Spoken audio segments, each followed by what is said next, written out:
नमस्कार दोस्तों, स्वागत है आपका शिवीज़ वर्ल्ड पर। आज हम बात करने वाले हैं एक ऐसी बड़ी खबर पर जिसने बिहार चुनाव को और भी दिलचस्प बना दिया है। जी हाँ, बात हो रही है शंकराचार्य स्वामी अविमुक्तेश्वरानंद सरस्वती जी की, जिन्होंने अब चुनाव को लेकर बड़ा ऐलान कर दिया है। शंकराचार्य जी ने हाल ही में घोषणा की है कि वो बिहार विधानसभा की सभी 243 सीटों पर स्वतंत्र उम्मीदवार खड़ा करेंगे। लेकिन खास बात यह है कि ये सभी उम्मीदवार गौ माता की रक्षा यानी गौ रक्षा संकल्प को लेकर चुनावी मैदान में उतरेंगे।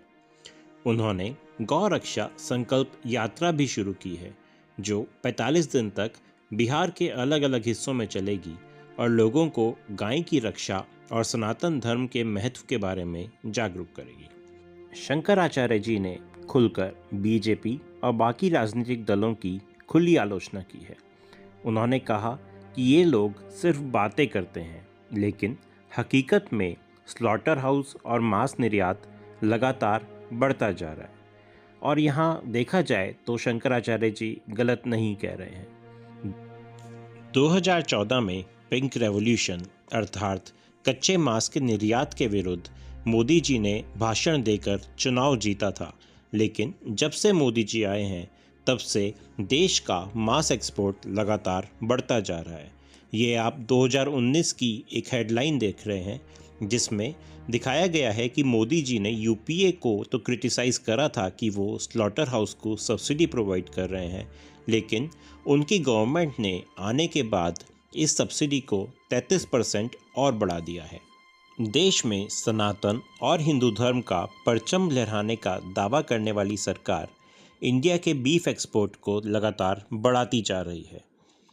जहां एक ओर हमारे देश के हिंदुत्ववादी संगठन, जिन्हें यदि खबर लग जाए कि इस ट्रक के अंदर बीफ जा रहा है तो कोई कितना ही बड़े से बड़ा हाईवे क्यों ना हो, वह उस ट्रक को पकड़कर उसके चालक को गिरफ्तार कराकर ही दम लेते हैं।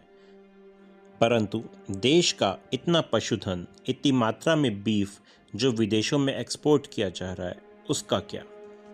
ये हमारी देश की सरकार के साथ साथ हमारे देश के सनातनी हिंदुओं को भी सोचना होगा। रही बात शंकराचार्य के बिहार चुनाव में उतरने वाले इन 243 उम्मीदवारों की, तो इसका कोई बहुत बड़ा इफेक्ट बिहार चुनाव पर होता तो नज़र नहीं आ रहा।